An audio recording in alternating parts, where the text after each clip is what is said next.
Anaton Ebanghelyo para ikakaruhaan kaglibang Domingo ang katuigan han tuig si sumalakan sa Lucas kapitulo 16 versikulo 1 ngadto hiton 13. Nagsiring Jesus sa iya mga tinunan, mayada hadto usa nga riko nga may ada niya tinapuran. Nasumatan ini nga riko nga tao nga ginkikinaragadla han tinapuran ang kwarta han iagaron. Sanglit igen patawag ini nga tinapuran ngan ginsiring. Ano ba ini nga akon hinbabatian hiuna nga imo? Halato hayi daw ako han nga tanan nga akon gintapod ha imo. Kay diri kana magiging tinapuran ko. Nagsiring ha iya nga haw ini nga tinapuran, ta kukuhaan na daw ako han akon agaron han akon pagkatinapuran. Ano daw ang sadang ko buhaton? Diri man ako mailob hin paghurnal kay maluyahon ako. Ngan makaarawod in pakilimos. Yan na maaram ako kung ano ang akon bubuhaton. Basi kung mawaray na ako trabaho, mamamayada ako kasangkayan nga makarawat ha akon haira panimalay. Sanglitigin patawag niyan nga tanan nga nakautang hani agaron. Ginsiring niyan siyahan, piraan imo na utang han akon agaron. Usa ka gatos ka baril nga lana hin ulibo, nagbaton niya. Nagsiring ha iya ang tinapuran, iya iinian imo resibo, lingkod nga liwata, ibutang nga kaliman la kabaril. Nagpakiana ang tinapuran halain nga nakautang, ikaw piramanan nimo na utang. Usa ka gatos ka bakid nga trigo, nagbaton niya. Nagsiring ha iya ang tinapuran, iya iinian imo resibo, lingkod nga liwata, ibutang nga kawaluan la. Nagdayaw iyan agaron hininga diri tangkod nga tinapuran tungudhan iya kamaaram. Kayan mga tao hininga kalibutan labi pa kamaaram. Hin pagdumarahan ira mga buruhaton kayan mga tao nga sakopan kapawa. Nga nagpadayon ni Jesus in pagsiring, sangli susumatan ko kamo, gamit hin manggad nga kalibutanon hin pagkabig hin kasangkayan, basi kun maubos na ang manggad, kakarawtong kamo didto handayon nga urukyan. Kabugtuan ang maupay nga sumat han aton kataluwasan pagdayawon ka Kristo. Baraan nga maupay nga Domingo ha iyong tanan, maupay nga takna ha iyong tanan. May dahto pa di nga nag-istorya nga kahumang kuno niya pagbasahay ni nga aton Ebanghelyo nga Domingo. Kindaraon niyan iya parishioner nga sumiring along, Padre, okay kadlaad to nga Ebanghelyo pero sana diri gad gindadayo ni Jesus ang diri tangkod nga tinapuran kay sana udog nagiging problema ta ato nasod damo it diri tangkod.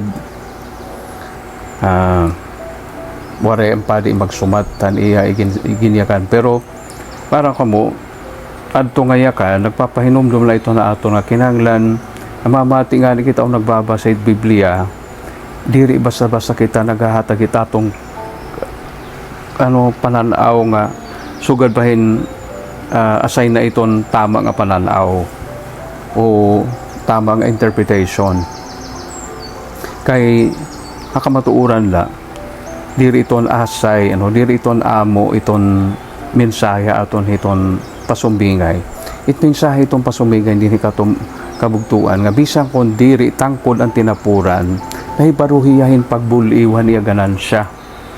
So sugad pananglitan pinakianan niya induhahan mga nakautang ni agaron. Ano sa siniring nga nakautang ihin usa ka gatos ka baril nga lanahin ulibo. An usa naman usa ka gatos ka baril nga kabakid nga trigo. So iging paliwat niya ang resibo sa ginsiring niya imbis nga usa ka baril himuan na lang 50 o kaliman ka baril. Ang nakautang naman hin kung usa ka gatos ka bakid nga trigo yung paliwat niya hin 80 la kay kay an iya gimpakuha niya ganansya gimpa siguro an ungod nga utang imbis nga 50 ka baril siguro bangila 40 na utang may da paniging pabilin nga 10 para ni agaron siguro itong nakautang hin 80 o kawaluan bangilan tungod nga utang 60, no? An iging pabilnan ni Henkuan hin 20 ang ganansya na ni agaron. Ani binulaywan ani ganansya. So ano pa karog singon hini?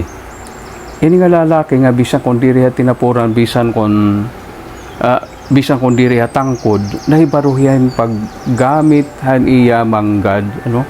Han iya ganansya nga makakabigiyahin kasangkayan. Iton puntos ni Jesus.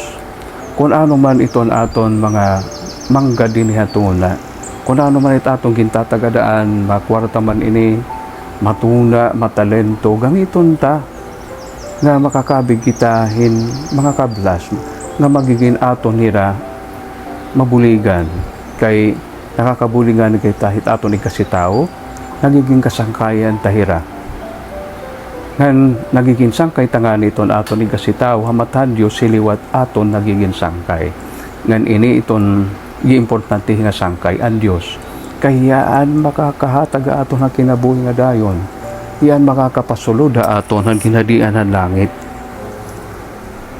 Sa inangani siring ni Jesus nga saglit susumatan ko kamo gamitin manggad nga kalibutanon him pagkabiging kasangkayan basi kon maubos na ang manggad kakarawton kamo dito handayon nga orokyan. Hinumduman ko iton mga rabay nga mga Hudiyo mahit nira puplunganon nga nasiring iton mga kablas nga binubuligan hin mga riko nga mahinatagon din ni hatuna ini nga makaglas nga ho mabulig hini nga mga naging mahinatagon na ira dito handayon nga kinabuhi nga hirangahaw makasulod han ginhadian han Dios. Diyos amay makagarahom tutdoig kami yung paggamit hintamahan amon mga manggad mga kalibutanon nga manggad base ini diri makaulang hitamong katalwasan lugod mahimo nga amon instrumento hin pagpakitahan imo gugma din nga kalibutan han amon mga igkasi tao nga labi na good an mga mas nagikinahanglan an mga kablas tagi kami han imo kamay natagon an amon ini ipakita han mga nagikinahanglan ang ngaran ni Jesucristo nga amon Ginoo. Amen.